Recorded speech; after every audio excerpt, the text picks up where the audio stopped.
അപ്പോൾ ഇന്ന് നമുക്കൊരു ഉണ്ണിയപ്പം ഉണ്ടാക്കാം. ഓണമൊക്കെയല്ലേ, അപ്പോൾ ഓണത്തിനൊക്കെ ആയിട്ട് കുട്ടികൾക്കൊക്കെ വേണ്ടിയിട്ട് ചെയ്യുന്ന, കുട്ടികൾക്കൊക്കെ ഇഷ്ടമുള്ളത്. അപ്പോൾ ഉണ്ണിയപ്പം അതിനായിട്ട് ഇപ്പോൾ എടുത്തിട്ടുള്ളത് ഞാൻ ഇത് 1 കിലോ അരിയാണ്, പച്ചരി, ലിറ്റർ പാത്രം. ഈ അരി കുറച്ച് വെള്ളം ഒഴിച്ച് കുതിർത്തണം. അരി വെള്ളം ഒഴിച്ച് വെക്കാം. ഇതിപ്പോൾ വെള്ളം ഒഴിച്ച് വെച്ചിട്ടുണ്ട്. ഇനി ഇത് നന്നായി കഴുകി ഒരു 2 മണിക്കൂർ കഴിയുമ്പോഴത്തേന് ഇത് കുതിരും. നന്നായി കഴുകി വെക്കണം. ഇനി ഇത് നന്നായി കഴുകിയിട്ട് വെള്ളം ഒഴിച്ച് വെക്കണം. തിരുമ്പി കഴുകിയെടുക്കണം.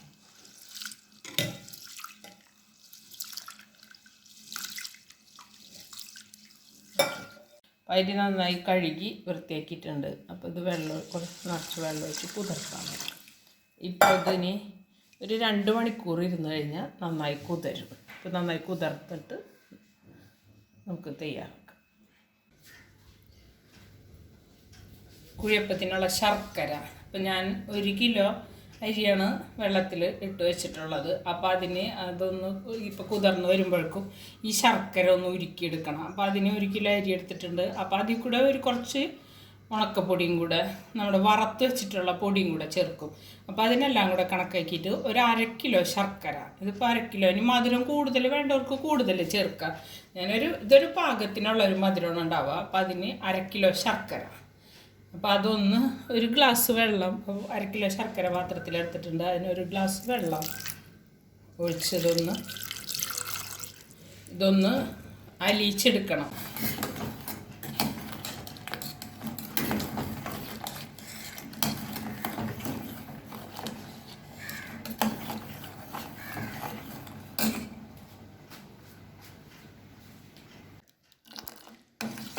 ശർക്കര നന്നായി ഉരുക്കിയിട്ടുണ്ട്. അപ്പോൾ ഇതെല്ലാം വലിഞ്ഞ് അപ്പം ഇനി ഇത് തണുക്കട്ടെ. ഇത് നന്നായി തണുത്തതിന് ശേഷം മാവ് കൂട്ടിയോ ശർക്കര ഉരുക്കി ഓഫ് ചെയ്യാം. ഇപ്പം നമ്മുടെ പച്ചരി കുതിർന്നിട്ടുണ്ട്, നന്നായി കുതിർന്ന്. അതിപ്പോൾ ഞാൻ 2 മണിക്കൂർ വെക്കണം എന്ന് പറഞ്ഞപ്പോൾ അതിനേക്കാളും വേഗം കുതിർന്ന് കിട്ടുകയാണെങ്കിൽ ഇപ്പോൾ ചിലപ്പോൾ 1 മണിക്കൂറൊക്കെ മതിയാവും. അപ്പോൾ ഇത് കുതിർന്നിട്ടുണ്ട്. ശർക്കര തണുത്തിട്ടുണ്ട്. ശർക്കര പാവ് കലക്കി വെച്ചത് തണുത്തിട്ടുണ്ട്. അപ്പോൾ ഇനി ഇതെല്ലാം കൂടെ ചേർത്ത് അരച്ചെടുക്കുക. ഇപ്പോൾ ഈ മാവ് അരച്ചെടുക്കാൻ വേണ്ടി വേണ്ട സാധനങ്ങളെല്ലാം കാണിക്കും. അപ്പോൾ അരി അരച്ചെടുക്കാൻ വേണ്ടിയിട്ട് അരിയോടൊപ്പം എടുത്തിട്ടുള്ളത് 1 മുറി തേങ്ങ. 1 മുറിയല്ല, 1 തേങ്ങ. 1 തേങ്ങ മുഴുവനായിട്ടും ചിരകിയെടുത്തിട്ടുണ്ട്. 1 മുറി ചെറുതായിട്ട് കൊത്തിയെടുത്തിട്ടുണ്ട്. പിന്നെ 6 പഴം. അതിപ്പോൾ ഇത് ഞാലിപ്പൂവനാണ്. അത് മറ്റേ പാളയംകുടം പഴം ആയാലും കുഴപ്പമില്ല. നേന്ത്രപ്പഴം എടുക്കരുത്, റോബസ്റ്റോ നേന്ത്രപ്പഴം എടുക്കരുത്. ഈ ചെറുപഴം ആയിരിക്കണം എടുക്കേണ്ടത്. ഞാൻ എടുത്തിട്ടുള്ള ഞാലിപ്പൂവനാണ്. പിന്നെ കുറച്ച് ജീരകം, നല്ല ജീരകം, അണ്ടിപ്പരിപ്പ്, ഏലക്ക, എള്ള്, ഉണക്കമുന്തിരി. ഇതിപ്പോൾ ഈ 3 ഐറ്റം, ഉണക്കമുന്തിരി, എള്ള്, അണ്ടിപ്പരിപ്പ്, ഇത് ഓപ്ഷണലാണ്. കുറച്ചൊരു ടേസ്റ്റ് കിട്ടാൻ വേണ്ടിയിട്ട് ചേർക്കണതാണ്. അതിനിപ്പോൾ ചേർക്കണ്ടെങ്കിലും കുഴപ്പമില്ല. അതുപോലെ ഈ തേങ്ങ കൊത്തി ചേർക്കണതും. ഇതെല്ലാം ഇനി ഒന്ന് വറുത്തെടുക്കണം മാവിൽ ചേർക്കാനായിട്ട്. ഈ തേങ്ങയും ഇതും അണ്ടിപ്പരിപ്പും ഉണക്കമുന്തിരിയും എല്ലാം ഒന്ന് വറുത്ത് ചേർക്കണം. ഇത് ചേർക്കണില്ലെങ്കിൽ ഈ 3 ഐറ്റം ഒഴിവാക്കുകയാണെങ്കിൽ ഒഴിവാക്കാം. പക്ഷെ പഴം ചേർത്ത് കഴിഞ്ഞാൽ കുഴിയപ്പം നല്ല സോഫ്റ്റും നല്ല ടേസ്റ്റിയുമായി കിട്ടും. അതിനാണ് പഴം ചേർക്കുന്നത്. പിന്നെ ഇതോടുകൂടി തന്നെ കുറച്ച് വറുത്ത പൊടിയും കൂടെ ചേർക്കും. അപ്പോൾ ആദ്യം ഞാനിത് മാവ് കൂട്ടാനായിട്ട് ഈ അരച്ചെടുക്കാനുള്ളത് അരച്ചെടുക്കുക. അത് കഴിഞ്ഞിട്ട് ബാക്കിയുള്ളതെല്ലാം കൂടെ കാണിക്കുക. പച്ചരി നമ്മൾ അരച്ചെടുക്കാൻ പോകും.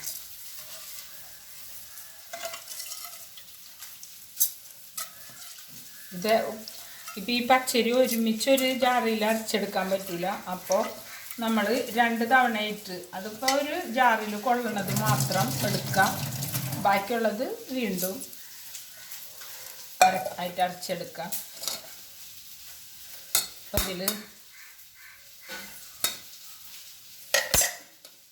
ശർക്കര ചിലപ്പോൾ മണ്ണുണ്ടാവും, അത് കാരണം ഞാനതൊന്ന് അരിച്ചൊഴിക്കുകയാണ്.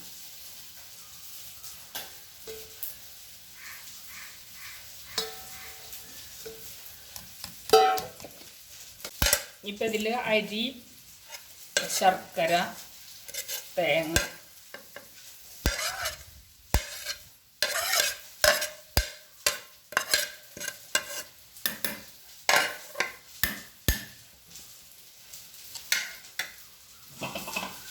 പിന്നെ കാണിച്ച ഏലക്കായ,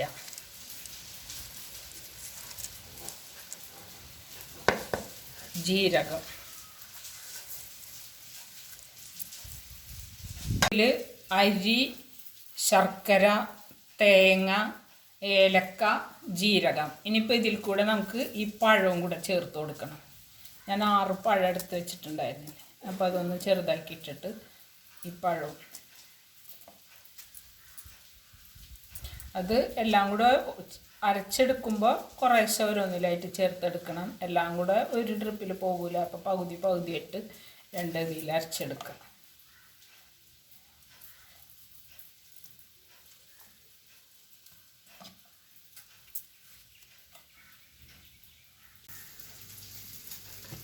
അത് ആദ്യം ഇട്ടത് അരച്ചെടുത്തിട്ടുണ്ട്.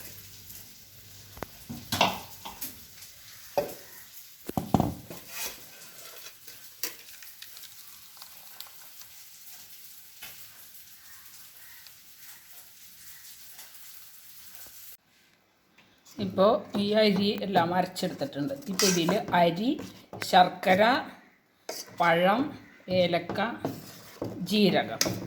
ഇനിയിപ്പോൾ നമുക്ക് ഇതിൻ്റെ മാവ് പാകത്തിന് കൂട്ടി വെക്കുക. ഇപ്പോൾ ഇതിൽ പച്ചരി മാത്രമാണ്. ഇപ്പോൾ ഇതിൽ കൂടെ ഞാൻ വറുത്ത പൊടിയും കൂടെ ചേർക്കുന്നുണ്ട്.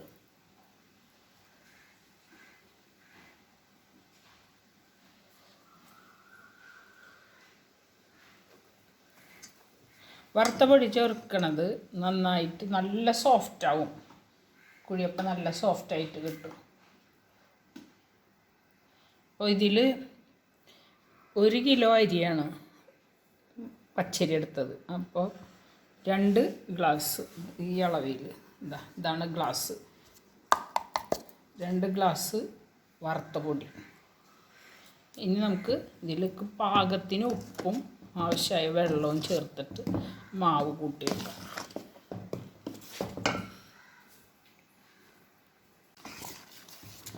ഇപ്പോൾ ഇതിൽ പാകത്തിന് ഉപ്പ് ചേർക്കാം. ഇപ്പം മധുരമൊക്കെ ഉള്ളതുകൊണ്ട് അധികം ഉപ്പ് വേണ്ട, എന്നാലും ഉപ്പ് കുറച്ച്. പിന്നെ ഞാൻ നേരത്തെ കാണിച്ച എള്ള്, ആ എള്ള് പിന്നെ നന്നായി കഴുകി എടുത്തിട്ടുണ്ട്, നല്ലപോലെ കഴുകി വൃത്തിയാക്കി എടുത്തിട്ടുണ്ട്. എള്ളും ഇതിലേക്ക് ചേർക്കണം.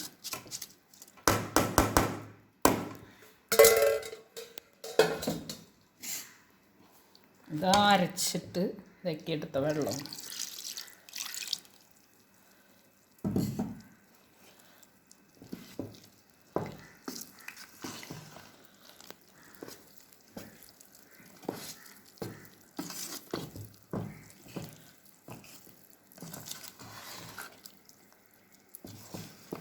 ഇപ്പോൾ ഇത് നന്നായി മാവ് കൂട്ടി വെച്ചിട്ട് വരുമ്പോൾ നമ്മുടെ ഇഡ്ഡലി മാവിനേക്കാളും നല്ല തിക്കായിട്ട് കിട്ടണം. ഇനിയിപ്പോൾ കൂട്ടി വെച്ചിട്ട് ഇതുണ്ടാക്കണ നേരത്ത് കുഴിയപ്പം ഉണ്ടാക്കുമ്പോൾ അതിനത്ര ഇത്തിരി ലൂസാണെന്ന് തോന്നുകയാണെങ്കിൽ അപ്പോഴും കുറച്ച് വറുത്ത പൊടി ചേർത്ത് കൊടുത്താൽ മതി.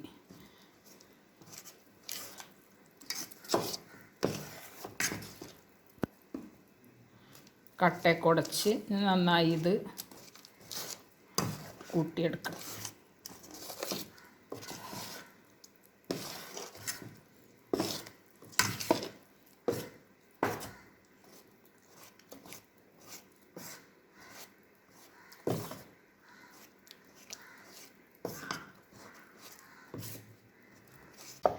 മാവ് പാകത്തിന് കൂട്ടിയിട്ടുണ്ട്. ഇതാണ് മാവിൻ്റെ പരുവം. അപ്പോൾ ഒരു ചെറിയൊരു ലൂസ് ഉണ്ട്. അത് അതിൽ വറുത്ത പൊടി കൂട്ടിയിട്ടുള്ളത് കൊണ്ട് അത് കുറച്ച് നേരം ഇരുന്ന് വരുമ്പോൾ അത് പാകാവും. ഇനി അഥവാ അപ്പോൾ ഇനി ആരെങ്കിലും ഇത് ചെയ്ത് നോക്കുമ്പോൾ ഇനി ഇത്തിരി ലൂസാണെന്ന് തോന്നിക്കഴിഞ്ഞാൽ ഒരല്പം ഇതുണ്ടാക്കുന്ന സമയത്ത് ഒരല്പം ഉണക്കപ്പൊടി ചേർത്ത് കൊടുത്താൽ മതി. ഇതിപ്പോൾ മാവെല്ലാം കൂട്ടി പാകമായി. ഇനി ഒരു 2 മണിക്കൂർ ഇരിക്കണം. ഇത് 2 മണിക്കൂർ ഇരിക്കുമ്പോൾ ഇത് നന്നായിട്ട് മാവ് സെറ്റായി വരും. 2 മണിക്കൂർ കഴിഞ്ഞിട്ട് വേണം ഉണ്ടാക്കാൻ. അപ്പോൾ ഈ 2 മണിക്കൂർ ഈ മാവ് ഇരിക്കട്ടെ. അപ്പോഴേക്ക് നമുക്ക് ഇതെല്ലാം ഒന്ന് വറുത്തെടുക്കണം. ഇതെല്ലാം വറുത്തിട്ട് ഈ മാവിൽ ചേർക്കണം. തേങ്ങ കൊത്തി വെച്ചത്, ഉണക്കമുന്തിരി, അണ്ടിപ്പരിപ്പ്. അപ്പോൾ ഇത് മാവ് സെറ്റാകുമ്പോഴേക്കും അതൊന്ന് വറുത്തെടുക്കുക. വറുത്തപ്പോൾ തന്നെ ഇതിൽ ചേർത്ത് കൊടുക്കുക. ഇപ്പോൾ നേരത്തെ എടുത്ത് വെച്ചിട്ടുള്ള ഉണക്കമുന്തിരിയും അണ്ടിപ്പരിപ്പും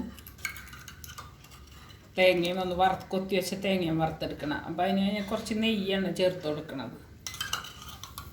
ആദ്യം ഉണക്കമുന്തിരി വറുത്തെടുക്കണം.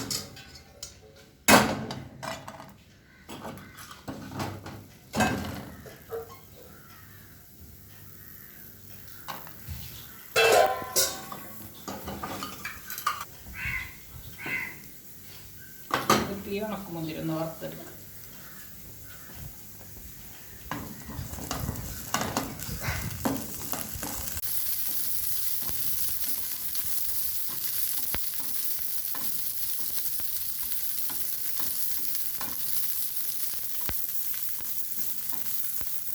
നമ്മുടെ ഉണക്കമുന്തിരി എല്ലാം നന്നായി വീർത്ത് ഇതായി വന്നിട്ടുണ്ട്. അപ്പോൾ ഇതിന് ആ മാവിലേക്കിടാം. കൂട്ടി വെച്ചിട്ടുള്ള ഉണക്കമുന്തിരി വറുത്തത് മാവിലിട്ടിട്ടുണ്ട്. ഇനിയിപ്പോൾ ബാക്കി ആ നെയ്യിൽ നമ്മൾ ഈ അണ്ടിപ്പരിപ്പ് ഒന്ന് വറുത്തെടുക്കണം.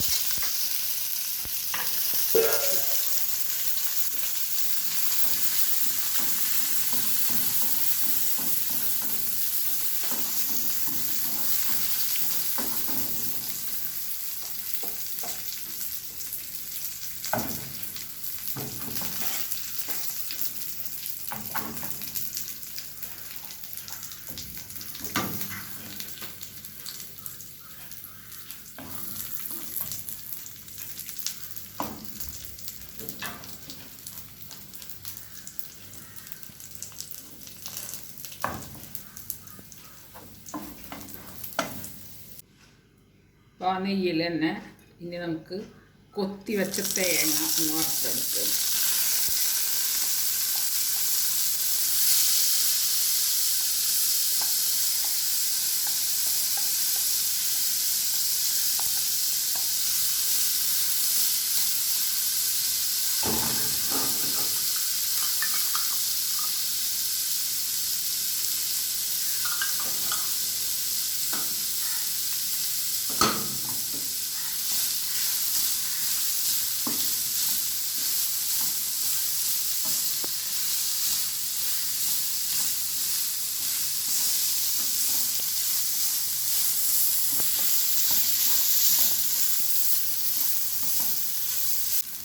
ഇപ്പോൾ തേങ്ങാക്കൊത്ത് പാകത്തിന് വറുത്തെടുത്തിട്ടുണ്ട്.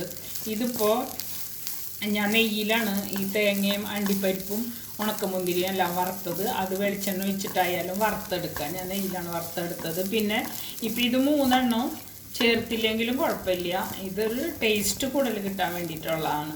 നമ്മൾ തേങ്ങ മാവിൽ അരച്ച് ചേർത്തതിൽ തേങ്ങ കൂടുതൽ ചേർത്തിട്ടുണ്ടെങ്കിൽ പിന്നെ ഇപ്പോൾ ഇതിങ്ങനെ കൊത്തി ചേർക്കണമെന്നില്ല. അണ്ടിപ്പരിപ്പ് ഉണക്കമുന്തിരിന് ഏതെങ്കിലും ഒന്നേ കയ്യിലുള്ളെങ്കിൽ അതായാലും ചേർത്ത് കൊടുക്കുക. നല്ല ടേസ്റ്റ് കിട്ടാൻ വേണ്ടിയാണ്.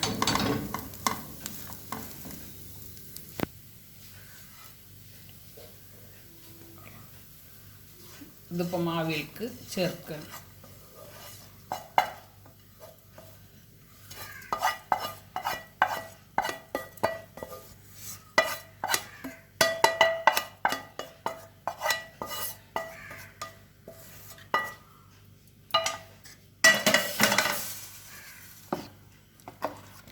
മാവ് ഇതെല്ലാം കൂടെ നന്നായി മിക്സ് ചെയ്യുക. ഇതിൻ്റെ എല്ലാ ഭാഗത്തും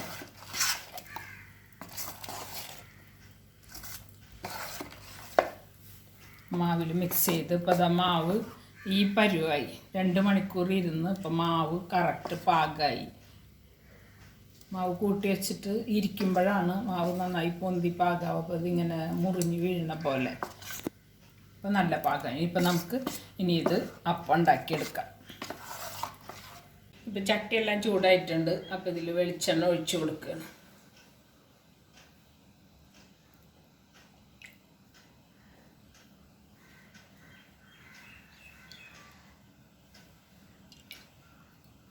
ഞാനിപ്പോൾ ഈ ചട്ടിയുടെ ഒപ്പം തന്നെ വേറൊരു ചീനച്ചട്ടി, കുഴിയപ്പച്ചട്ടിയുടെ ഒപ്പം തന്നെ വേറൊരു ചീനച്ചട്ടിയിലും കുറച്ച് വെളിച്ചെണ്ണ ഒഴിച്ചു കൊടുക്കാറുണ്ട്. അപ്പോൾ അതൊന്ന് ഷെയ്പ്പാക്കി നേരെ ഇതിലേക്ക് എടുത്തിട്ട്, അപ്പോൾ പണി വേഗം കഴിയാൻ വേണ്ടിയിട്ടാണത്.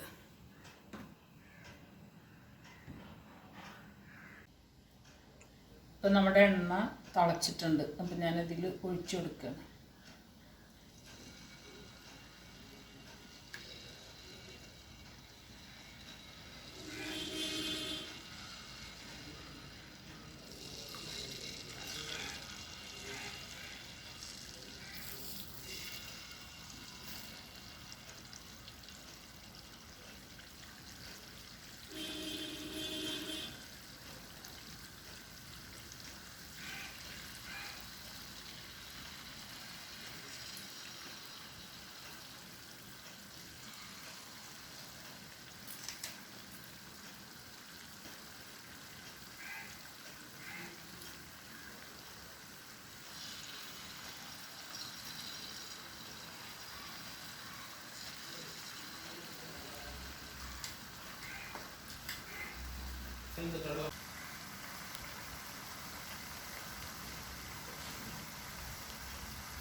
ഇതിപ്പോൾ ഷേപ്പായത് ഞാൻ ഈ ചട്ടിലേക്ക് മാറ്റും.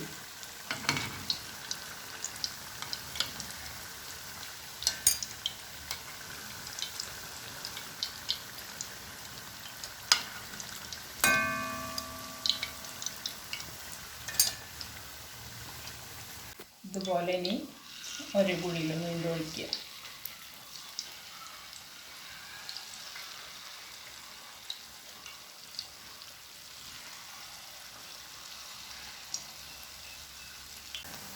ഇപ്പോൾ ഇത് ഏകദേശം വെന്ത് തുടങ്ങിയിട്ടുണ്ട്. ഇപ്പം നമ്മുടെ ഉണ്ണിയപ്പം വെന്തിട്ടുണ്ട്, പാകമായിട്ടുണ്ട്. ഇനിയിപ്പോൾ അത് കോരിയെടുത്ത്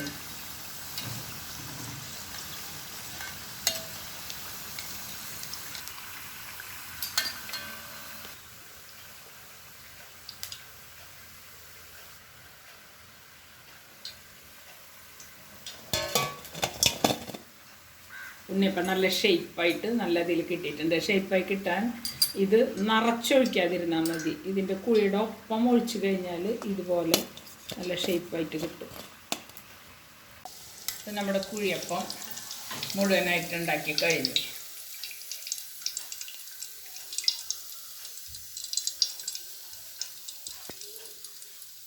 ഇപ്പം നമ്മുടെ കുഴിയപ്പം ഉണ്ടാക്കി കഴിഞ്ഞിട്ടുണ്ട്. ഇതിപ്പോൾ എൻ്റെ അളവെല്ലാം ഞാൻ പറഞ്ഞതല്ലേ. അപ്പോൾ അത് ആർക്കെങ്കിലും കൂടുതൽ ഉണ്ടാക്കണമെങ്കിൽ ഇതുപോലെ അളവിൽ കൂട്ടിയെടുക്കുക.